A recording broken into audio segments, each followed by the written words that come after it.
네, 조사방법론 2차 실습 시간입니다. 자, 우리 지난 시간에 우리가 측정의 수준에 대해서 이 명목 수준의 측정과 그리고 서열, 등간, 비율, 자, 이 내용까지 우리가 살펴보았습니다. 물론 그 앞서서 우리가 척도의 구성 요건 4가지, 자, 이제 그 부분 중요하기 때문에 잘 한번 기억하시라고 말씀을 드렸습니다. 자, 그래서 보시면은 우리가 이 명목, 서열, 등간, 비율, 우리가 받는 일반 이제 설문지를 기준으로 보았을 때, 물론 제가 앞서도 말씀드렸듯이 여러분들이 이제 나중에 학기를 마치고 우리가 이 강의 평가 성적을 확인하기 이전에 강의 평가를 하게 되는데, 그 강의 평가는 그 설문지는 사실은 한 가지 척도죠. 그것은 우리가 다른 어떠한 이제 설문지라고, 물론 설문지는 맞지만 우리가 그 설문지는 우리가 그냥 한 강의 만족도라는 한 가지만 우리가 측정을 하기 때문에, 어찌 보면 그것은 우리가 일반적으로 보았을 때 이 명목 다음 나오는 서열 수준의 측정 중에 우리가 리커트 척도, 매우 그렇다, 그렇다, 보통이다, 아니다, 매우 아니다, 이렇게 5가지가 있으면은 각각 점수가 부여되기 때문에 5가지는 우리가 흔히 말해서 이것을 우리가 5점 리커트 척도. 그러다 보니까 사람들이 보통 하기 귀찮아하고 또 잘 모르니까 그런 경우에는 중간에 보통이다 이걸 쭉 밀어버리는 경우가 있으니까, 이런 중앙 집중 경량의 오류를 예방하기 위해서는 보통이다를 빼게 됩니다. 그런 경우에는 매우 그렇다, 그렇다, 아니다, 매우 아니다 이런 식으로 나오면은 1, 2, 3, 4 4가지잖아요. 그러면은 4점 리커트 척도, 뭐 이렇게 앞에 점수를 붙여서 하는데, 우리가 일반적인 리커트 척도가 가장 많이 활용되고 있다는 거, 그걸 기억하시고, 그런 맥락으로 본다면은 우리가 일반적으로 설문지를 받으면은 성별에 대해서 묻는 거는 우리가 이미 알고 있듯이 구분만 하기 위한 목적이잖아요. 그럴 경우에는 당연히 명목 수준, 종교도 마찬가지고, 그 특징에 따라서 좀 차이는 날 수 있겠지만 직업이 어떻게 되는지, 거주 지역이 어디가 되는지, 거주 지역이 어디입니까? 1. 예를 들어서 1. 서울, 2. 부산, 3. 대구, 4. 울산, 5. 뭐 광주, 이렇게 하면은 광주가 제일 어찌 보면은 못났기 때문에 하등하기 때문에 5번이고 서울이 제일 우월하기 때문에 1번, 이건 아니죠. 단순히 내 설문에 참여하는 사람들이 어디 거주하는지를 구분하기 위한 목적으로 1, 2, 3, 4, 5를 주잖아요. 그렇기 때문에 이 명목, 그 다음에는 구분도 되면서 당연히 이제 서열도 만들어진 서열 수준, 가장 대표적인 걸 리커트 척도라고 말씀드렸고, 이 등간 수준, 구분도 되고 서열도 되고 서열 간의 간격까지, 상중하 이러면 상과 중의 차이와 중과 하의 차이는 우리가 모르거든요. 그럼 구분만 했는 거지, 서열에 따라서. 대신에 당신의 뭐 한 달의 소득은 얼마입니까? 100만 원에서 300, 300에서 500, 500에서 700, 700에서 900. 구분도 되고 서열도 만들어지지만 각각 간격이 200만 원씩이라는 간격을 동일하게 알 수 있죠. 이런 경우는 등간. 그리고 비율은 뭐 가장 모든 걸 다 포함하는 거. 자, 여기까지가 우리가 지난 시간에 했던 내용들인데, 자, 이 내용을 토대로 해서 우리가 한번 더 살펴보면 이제 척도 내용입니다. 자, 척도 내용을 먼저 우리가 한번 보시면은, 먼저 가장 대표적인 거는 여기서 하나만 이제 기억하시면 되거든요. 척도라는 거는 우리가 일반적으로 봤을 때 우리 선생님들과 우리 학생들은 이 척도는 말 그대로 우리가 측정은 재보는 걸 했잖아요. 재보려면 뭐가 필요해요? 그렇죠. 키가 얼마일까? 저 사람 키는 얼마일까? 저 사람 키가 크다. 이건 개념적 정의입니다. 이건 굉장히 추상적이죠. 그것을 현실적인 이 조작적 정의로 바꾸기 위해서는 어떻게 해야 됩니까? 내가 키를 재기 위한 하나의 줄자나 어떤 도구를 가지고 저 사람 키를 재보니까, 뭐 예를 저분이 이제 뭐 30대 남성이에요. 그러면은 우리나라 30대 성인 남성의 키 평균은 173인데 저 사람은 185기 때문에 저 사람 키는 크다. 이렇게 우리가 하기 위해서는 뭘 해야 됩니까? 경험적으로, 객관적으로, 과학적으로 관찰과 실험과 통계를 통해서 우리가 드러내줘야 되잖아요. 그러기 위해서는 재봐야 됩니다. 재는 건 측정이고, 잴 때 그러면 뭐를 갖고 재야 됩니까? 도구를 갖고 재야 되죠. 줄자든 뭐든. 이 도구를 우리가 흔히 말하는 척도라고 합니다. 그래서 이 척도는, 그래서 우리가 뭐냐면은, 자, 밑에 보시면은 척도라는 거는 결국 측정할 때 필요한 도구. 자, 이게 척도라고 볼 수 있는데, 이게 결론은 끝입니다. 그렇기 때문에 우리 여러분들이 우리가 수치나 기호를 부여하기 위해서 사용되는 도구, 저 사람 키는 180이다. 저 사람의 몸무게는 65kg이다. 또는 저 사람의 IQ는 130이다. 저 사람의 달리기 기록은 100m에 12초이다. 이러면 도구가 뭐가 필요하죠? 뭐 구체적으로 따지자면은 100m를 측정할 수 있는 길이를 재는 그런 어쩌면 줄자가 있어야 되겠고, 그리고요 100m를 이 사람이 달려왔을 때 그 사람을 정확하게 12초라는 걸 알기 위해서는 어떻게 해야 됩니까? 초시기가 있어야 되겠죠. 이런 것들이 대개 다 뭐냐면 수치나 기호나 의미를 부여하기 위해서 사용되는 도구들이죠. 그걸 우리가 뭐라 부른다? 척도다, 이렇게 보시면 됩니다. 근데 우리 사회복지조사에서는 우리가 대부분 다 뭘 활용합니까? 그렇죠. 우리는 이 설문지를 활용하잖아요. 계명문화대학교 학생들이 학교생활 만족도 점수가 어떻게 되느냐? 이거는 줄자나 아니면 뭐 초시계나 이런 게 필요한 게 아니잖아요. 그러면 당신은 학교의 시설에 대해서 어떻게 생각합니까? 당신은 학교 수업 방식에 대해서 어떻게 생각합니까? 당신은 학교 대중교통에 대해서 어떻게 생각합니까? 이런 걸 이제 물어봐야 되잖아요. 다양하게. 거기에 대해서는 뭐가 필요합니까? 재보는 거는 측정이고, 그러면 그 학생들에게는 설문지를 돌려야 되죠. 설문지가 바로 뭐가 됩니까? 척도. 그래서 앞서도 제가 말씀드렸듯이 사회복지조사에서 척도는 거의 90% 이상은 바로 뭐다? 설문지다, 이렇게 보시면 됩니다. 물론 사회복지뿐만 아니라 대부분 다 설문지가 도구가 되는 경우가 많이 있죠. 그래서 그 설문지를 어떻게 해야 됩니까? 당연히 잘 만들어져야 되겠죠. 자, 그래서 이 척도의 의미는 이렇게 이해하시면 될 것 같고, 자, 그 다음은 척도의 종류인데, 이거는 여러분들이 그냥 쉽게 이해하실 수 있습니다. 이유는 하나입니다. 앞에 우리가 뭘 배웠습니까? 명목, 그리고요 서열, 그리고 이제 뒤에서 나오는 잠시만요, 등간, 비율. 우리가 이걸 이미 배웠죠.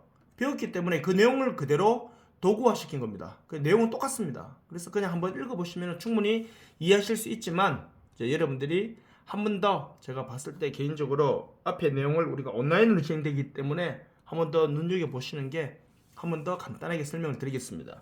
물론 이 내용은 제가 오프라인 수업 때 앞부분에 대해서는 한 번 더 간단하게 설명드리고 넘어갈 테니까, 혹 근데 우리가 진도가 너무 늦을 것 같으면 못할 수도 있으니까 지금 수업 시간에 잘 한번 기억해 놓으시기 바랍니다.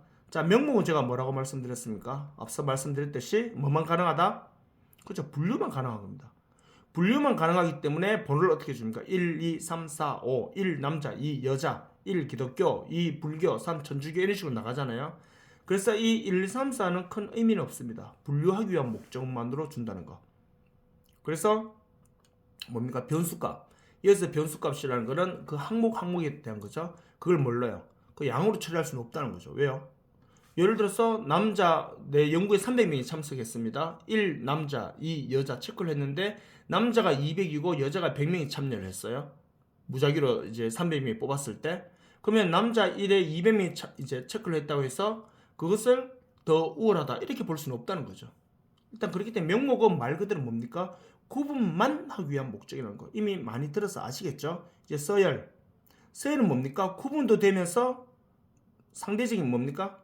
서열 관계만 알 수 있도록 숫자를 또는 기호를 부여한다는 거. 그래서 가장 대표적인 게 제가 말씀드렸듯이 리커트 척도라고 말씀드렸습니다. 이 리커트 척도는 우리가 잘 알고 있는 거기 때문에 많이 들었고요. 우리 강의 평가할 때 여러분들이 쓰는 그런 도구입니다. 그래서 평정 척도는 잘 안 나와요, 사실은요. 거의 없으니까 이걸 굳이. 그래서 우리가 흔히 보면은 이 그래프나 막대 그래프 이렇게 그려놓고 뭐 하는 거 있잖아요. 뭐 그런 식의 이제 우리가 설문지를 한 번씩 봅니다. 그런 것들이 평정 척도. 한눈에는 바로 또 보일 수 있는 장점은 있겠죠. 자, 그리고 이제 제일 중요하게 생각하셔야 될 거는 이겁니다. 리커트 척도. 제가 말씀드렸듯이 보세요. 사용이 용이하다. 이 말은 시간적으로 경제적으로 굉장히 유용하다는 겁니다. 그렇기 때문에 당연히 제일 많이 쓰일 수밖에 없겠죠. 그리고 이 장점입니다. 높은 신뢰도와 타당도. 신뢰도, 타당도는 뒤에 가면 나오니까, 신뢰도는 측정에, 결론부터 말씀드리면 측정에 얘는 일관성, 타당도는 측정의 정확성. 이 부분만 일단 먼저 머릿속에 담아 놓으시고 뒤에 가면 또 나오는 그때 자세히 설명드리겠습니다. 바로 이어서 나옵니다. 자, 그리고 평가제 주관 개입 배제. 이게 제일 크죠. 왜냐하면은 내가 설문지를 읽다가 예를 들어서 우리 학교 스쿨버스 운행에 대해서는 어떻게 생각하십니까? 매우 만족, 만족, 보통, 아니다, 매우 아니다. 이렇게 되면요. 내가 매우 아니다라고 체크하는 데 있어서 그거를 설문지를 하는 사람들이 내한테 이렇게 표현해라, 저렇게 표현해라, 뭐 주관식으로 이렇게 답을 해라, 이렇게 뭐예요? 그렇죠. 관여를 하기에는 애매한 부분이 많죠. 그래서 이 평가자, 즉 실험을 하는 사람들이 실험을 설문지를 해주는 피설문자에게 이렇게 관여를 하는 데 있어서 최대한 예방할 수 있다는 그런 장점이 있습니다. 뭐 이런 장점이 있고, 단점은 제가 말씀드렸듯이 척도 간의 서열 척도로서 간격이 불분명하다는 거. 예를 들어서 매우 그렇다, 그렇다, 보통이다. 그럼 여기서 매우 그렇다랑 그렇다, 그렇다랑 보통이다. 이 간격을 우리는 알 수는 없다는 거죠. 조금 더 좋고 좀 덜 좋고 보통이고, 이거는 우리가 구분되지만 조금 더 좋은 것과 좋은 것과 좋은 것과 보통인 것과 그 간격은 우리가 알 수가 없죠. 왜? 수치가 안 돼 있으니까 그거는. 그렇기 때문에 그런 식의 어찌 보면 좀 단점이 있다는 거. 일단 그렇게 일단 보시면 되겠고, 그리고 뭐 모집단을 대표하는 표본을 선정이 어렵다. 이거는 뭐 모든 어찌 보면은 이제 이 표본 연구에서 모든 연구들의 단점이다 보시면 되겠죠. 자, 그동안 척도도 우리가 누적적인 그런 응답 결과로 예측한다는 거, 뭐 같은 맥락으로 나오는데 큰 활용도는 많이 떨어진다 이렇게 보시면 됩니다. 그래서 리크터 척도, 이 내용만 여러분들이 잘 기억하시면은 어찌 보면 우리가 척도에 있어서는 제일 중요한 내용이다 이렇게 봐주시면 될 것 같습니다. 그렇게 봐주시고요. 자, 그럼 이제 등간 비율. 자, 등간 비율은 우리가 말씀드렸듯이 이제 이 명목은 당연히 뭘 하는 거죠? 구분하기 위한 게 목적이라 했죠. 성별과 종교, 거주 여건 또는 뭐 직업 구분 뭐 이런 것들 하기 위한 거고, 서열은 뭐 흔히 말해서 우리가 이렇게 만족도 조사할 때 많이 쓰고, 이 구분도 되지만 서열도 만들어진다는 거, 그걸 머릿속에 한번 그려 놓으시면 되겠고, 그리고 등간, 여기서는 등간 비율이 같이 나오는데 왜냐면 같이 만들어지거든 보통요. 그래서 여기서는 등간은 말 그대로 구분도 되고 서열도 만들어지지만 당연히 여기서 하나 더, 바로 가장 대표적으로 쓰이는 게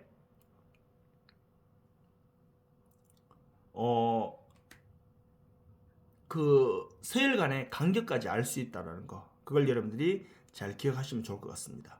그리고 여기서 보면은 절대 0값이 존재해야 하는데 절대 0값이 존재하지 않는다. 우리 앞에도 나와 있거든요. 등간은 그래서 뭐냐면은 0이라는 거는 우리가 이 연구를 하는 데 있어서 굉장히 이해를 돕기 위해서 0을 임의로 만들어 놓은 겁니다. 그게 등간 비율입니다. 0이 임의로 있다. 이 말은 바로 뭐냐면요. 한마디로 말해서 이렇게 생각하시면 됩니다. 0이라는 개념이 뭐죠? 0. 0이라는 이 사전적인 개념은 없음입니다. 무. 아예 없음. 무는 뭡니까? 내한테서 그것이 느껴지면 안 되는 거잖아요. 없음이니까. 사전적인 용어로는. 그런 의미로 본다면, 자, 예를 들어서 우리가 온도. 만약에 우리가 온도를 우리가 지금 이제 예를 들어서 이 물 있잖아요. H2O. 이 화학 성질로는 H2O라고 우리 원소 기호를 이제 우리가 표기를 하는데, 이 원소 기호 H2O는 100도, 이 온도가 얘가 100도씨가 넘어가면은 얘는 결정체가 어떻게 됩니까? 액체에서 기체로 바뀝니다. 그리고 예를 들어서 이 액체로 있던 이 결정체는, H2O 결정체는 0도에서 99도 사이에서는 액체로 존재하지만 이것이 100도가 되면 기체가 되고 0도 밑으로 떨어지면 어떻게 될까요? 우리 흔히 말해 영하라고 표현하면서, 영하 1도라고 표현하면서 그때부터는 얘가 액체가 뭘로 바뀝니까? 물질의 형태가 고체로 변화되죠. 그래서 이거를 우리가 구분하기 위해서 0도라는 걸 만들어 놓은 거죠. 0이라는 온도의 우리가 온도가 있겠죠? 그쵸? 그럼 0도씨라는 그 물에다가 우리가 손을 넣으면 어떻게 됩니까? 어떤 사람은 시원하다.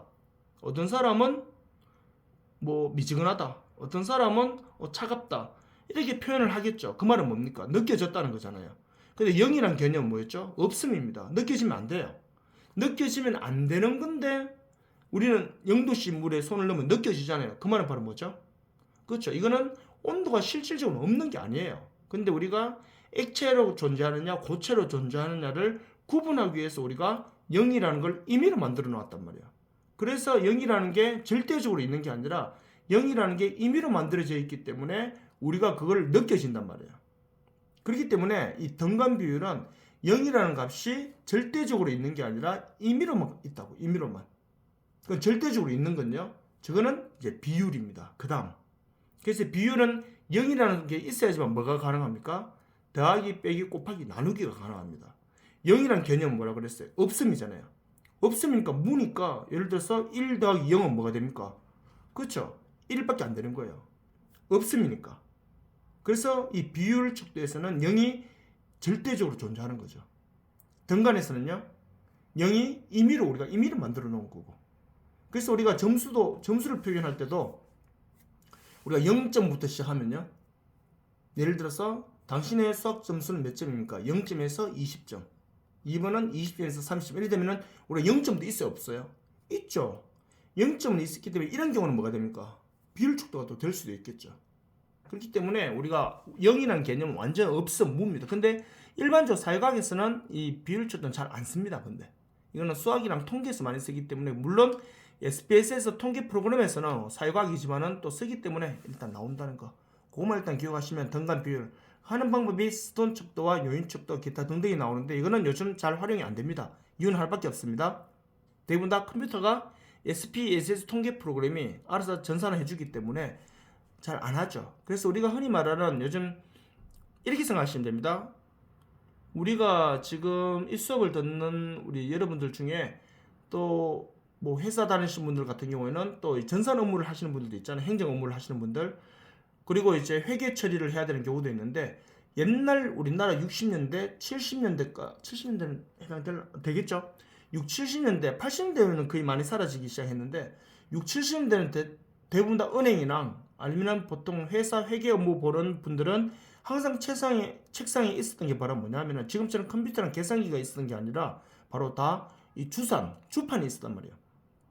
물론 MZ 학생들은 주판을 잘 본 적도 없겠지만, 이 주판 어떻게 생긴 건지는 알 거예요. 아마 주판을 두고 주선으로 결국 뭐 했냐면 계산을 했단 말이에요. 요즘 그렇게 합니까, 안 합니까? 아직도 책상에 주판을 갖고 계산하는 사람이 있으면은, 와, 저 사람 굉장히 열심히 잘한다 할까요? 좀 이상하다 할까요? 이상하다고 합니다. 왜? 오류가 많이 발생할 가능성도 있고. 근데 요즘 다 뭘로 합니까? 보통 계산기로, 간단한 계산기로 하지만 되게 컴퓨터 프로그램, 엑셀로 대부분 다 하잖아요. 지금 행정 전산 프로그램 같은 건 다. 그렇기 때문에 회계 프로그램 같은 건 다 엑셀로 하지.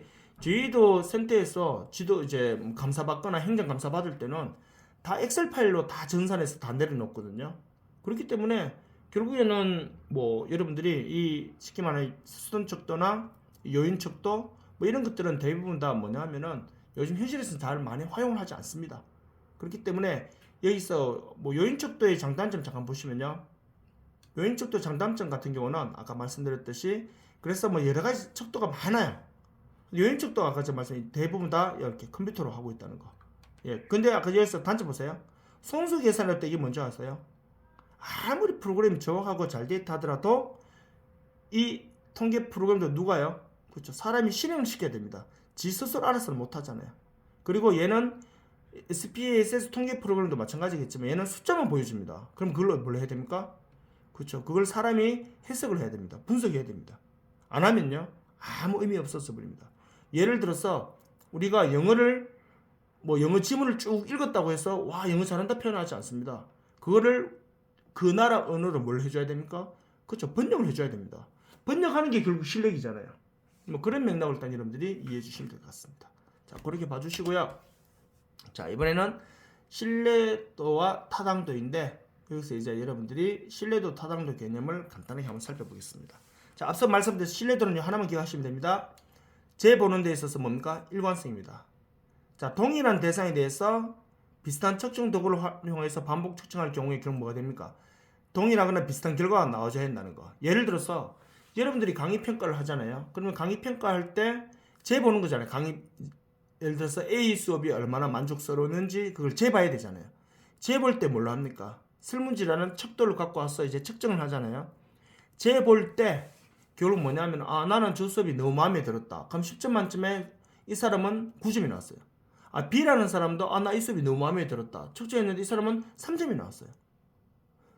그리고 C라는 사람도 나 이 수업이 너무 마음에 들었다 하면서 재봤는데 이 사람은 너무 마음에 들었다 했는데도 이 사람은 뭐 6점이 나왔어요. 또 D라는 사람은 나도 이 수업이 너무 마음에 들었는데 하면서 했는데 또 3점 나왔어요. 뭐 E라는 사람은 또 측정을 했는데 이 사람은 이제 또 8점 나왔어. 이거는 결국 뭘 말할까요? 똑같은 비슷한 도구를 활용해서 그것을 측정하게 되면은 그것이 불만족인 사람들은 점수가 다 좀 낮게 비슷하게 나와줘야 돼요. 오차 범위 안에서 좀 개인차는 있을 수 있겠지만 좋다고 표현한 사람들 입장에서는 그게 좀 잘 나와줘야 됩니다. 예를 들어서 내가 A라는 사람을 줄자를 가지고 키를 재었어요. 그 사람 키가 180이 나왔어요. 그럼 B라는 사람이 다시 A라는 사람의 키를 똑같이 잴 때 어떻게 합니까? 앞에 사람이 180이 나왔으면 뒤에 사람 키를 재면 이 사람도 얼추 180 전후가 나와줘야 돼요. 뭐 179점 얼마, 180점 얼마 이렇게 오차범위 재는 범위에 따라 조금 차이는 날지 모르겠지만 저 사람 키가 분명히 180으로 키가 재어졌는데 다른 사람이 재니까 이 사람 키가 172예요. 또 다른 사람이 와서 재니까 이 사람은 이제 190이 나와요. 이건 결국 뭘까요? 결국에는 이 사람은 키를 잘못 쟀는 거죠. 측정을 재는 걸 잘못 쟀다는 겁니다. 또 다른 이유는 또 뭐가 있을까요? 그렇죠. 이 도구가 잘못됐을 수도 있어요. 줄자는 막 쭉쭉 늘어나 고무줄처럼 늘어나면 돼야 안 돼요? 안 되죠. 그렇기 때문에 측정은 여기서 결국 뭐냐면은 일관성. 얼마만큼 재었을 때 일관되게 나왔느냐. 일관되게 나오지 않으면요.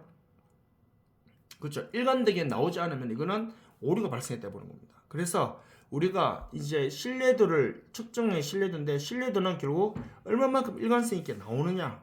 도구를 활용했을 때 얼마만큼 꾸준하게 이게 나오느냐. 뭐 그걸 보는 게 신뢰도의 개념인데 그럼 신뢰도가 있는지 없는지 어떻게 해야 됩니까? 요즘에는 방법은 총 4가지가 있습니다. 4가지가 있지만 요즘에 하는 방법은 제가 계속 오늘 여기 나올 거야. 아마 세 번째 나오는 내용 보면은 충분히 이해하실 수 있습니다. 세 번째 바로 뭐가 나오냐면 통계 프로그램 나와요. 그 통계가 다 나온다는 게 아니라 통계 프로그램에서 답을 알려줍니다라고 나옵니다. 나중에 수업 시간에 제가 한번 띄워서 보여드릴게요. 자, 그럼 신뢰도 평가 방법 한번 보세요. 신뢰도 평가 방법은 그건 신뢰도가 있는지 없는지를 확인하는 방법이에요. 검사하는 방법입니다. 검사하는 방법 첫 번째로 잡으세요. 4개인데 이건 잘 기억하셔야 됩니다. 검사, 재검사법이에요. 결국 이건 바로 뭐냐면은 동일한 대상에 대해서 하나의 도구를 가지고 측정한 다음에 시간이 좀 지나고 나서 또 한 번 더 하는 거예요. 2번 하는 거예요. 2번. 2번 한 다음에 뭐합니까? 비교해 보면서 이게 일정하게 나왔는지 안 나왔는지 이제 비교해 보는 겁니다. 검사, 재검사. 한번 검사하고 일정 시간이 지나고 또 검사 또 해보는 거예요. 그리고 나서는 뭐합니까? 둘이 비교해보고 비슷하면 이거는 신뢰도가 있다 이렇게 표현하는 겁니다. 그렇게 했을 때 자 장점 굉장히 간단하고 빨리 할 수 있다는 장점이 있어요. 하지만 제일 큰 단점은 바로 뭐냐면은 검사 효과가 발생할 수 있다. 다른 말로 하면은 시험 효과가 발생한다 이 말이에요. 이게 제일 큰 단점입니다. 이것 때문에 요즘 많이 안 해요. 첫 번째가 자 예를 들면 뭐냐면은 자 수학 학생들의 수학 시험 계명 중학교 1학년 일반 학생들에게 수학 시험지를 가지고 수학 문제 10문제로 테스트를 했어요. 하니까 학생들이 평균 점수가 4점이 나왔어요. 일주일 있다가 다시 그 시험지를 갖고 다시 테스트를 했어요. 근데 이번엔 성적이 7점이 나왔어요. 이유가 뭘까요? 일주일 사이에 애들이 성적이 그렇게 뛰어 올랐을까요? 이유는 뭐 때문에 있습니까? 검사, 재검사, 즉 검사 효과. 일주일 전에 시험 한번 쳐봤는 시험지를 또 시험 쳤잖아요. 그러니까 어떻게 됩니까? 자기가 실수했는 게 뭐 있는지 몰랐던 게 이제 알게 돼버리잖아요. 그러다 보니까 결국 뭐냐면은 그리고 이미 어떤 친구들은 나는 저 문제를 8번 문제를 아직도 모르는데 친구들이 8번 답이 3번이라 하더라. 그걸 들은 상태에서 다시 시험 치니까 어떻게 합니까? 몰라도 8번을 맞출 수 있잖아요. 한번 쳐봤는 걸 또 치기 때문에 결국 뭐가 됩니까? 했는 것도 했는 이런 효과. 검사 효과. 검사했는 걸 또 검사했으니까. 이걸 검사 효과라고도 하고 시험 효과라고도 하고 앞에서 했는 게 뒤로 넘어왔잖아요. 그래서 이걸 우리가 또 잘 쓰지 않는데 이율 효과라고도 표현합니다. 그래서 이것 문제 때문에 좀 이제 우리가 단점이 제일 크다는 거. 한번 했는 거 했기 때문에. 요거를 예방하기 위해서 뭘 하는 줄 아십니까? 밑에 반분법 합니다. 자, 반분법은 바로 뭐냐면은 시험 문제를 우리가 1번에서 10번까지 있다 했잖아요. 먼저 시험 칠 때는 이 2번 하는데 이것도 앞에 먼저 이번 주에 시험 칠 때는 앞에 1번에서 5번까지만 시험 칩니다. 그러면은 다음 주에는 6번부터 이제 10번까지만 시험 칩니다. 즉 반분. 하나의 설문지를 뭘 합니까? 둘로 나눠서 시험 친다고요. 1번에서 5번 시험 치고 다음 주에는 6번부터 10번까지 치니까 쳐받는 시험지를 또 치는 게 아니죠. 그러니까 시험 효과를 예방할 수 있어요. 장점 보세요. 그랬어요. 검사 효과를 그렇죠. 제거할 수 있다. 예방할 수 있대요. 단점도 뭐가 될까요? 1번에서 5번 시험 문제 수준하고 6번부터 10번 문제 시험 수준이 똑같다고 볼 수 있을까 없을까요? 1번에서 5번은 좀 어려운 문제일 수도 있고 6번부터 10번은 쉬웠을 수도 있잖아요. 바로 이런 단점이 또 발생할 수 있다는 거. 그래서 결국 뭡니까? 나누어진 각 문항들을 설문지를 완전히 동등하게 만들기는 현실적으로 어렵다. 이게 또 단점이 될 수 있다는 거. 요 이해되셨죠? 그래서 나오는 게 바로 뭐냐면은 내적 일관성 측정법 크롬바 알파 점수입니다. 이거 밑에 나오죠. 크롬바 알파 점수가 0에서 1점, 소수점 2자리까지 보통 표기합니다. 만점이 1점이에요. 그래서 보통 0.99까지인데 보통 0.95까지 나오면은 신뢰도가 높다고 나오는데 이거는 누가 가르쳐 주냐면은 컴퓨터가 알려줍니다. 이제. 그래서 요즘에는 거의 99% 얘를 활용합니다. 내적 일관성 측정법. 이거는 어떻게 하는지는 제가 수업 시간에 프로그램 띄워서 이렇게 한다라고 보여드릴게요. 이거는 제가 입으로 아무리 설명해도 이해하는 데는 좀 한계가 있을 거예요. 그래서 프로그램으로 제가 보여드리겠습니다. 요즘 다 예를 하고 있다는 거, 그거만 일단 여러분들이 좀 기억하시면 될 것 같습니다. 자, 그리고 마지막 대안비교법. 이건 바로 뭐냐면은 아까 전에 같은 설문지를 반쯤 갈라서 하는 거는 반분법이라 했잖아요. 근데 여기는 뭐냐면은 처음부터 시험지를 2개 만드는 거예요. 설문지를 2개. 2개 만들어서 하기 때문에 자, 검사 재검사법과 제3의 변수도 뭐가 돼요? 서로 질문지가 이렇게 1번, 5번하고 6번, 10번 차이 이런 걸 다 예방할 수 있어요. 또 시험 효과도 했는 걸 안 하기 때문에 조금 더 예방할 수 있어요. 단점요. 아까 앞에 반복법 비슷합니다.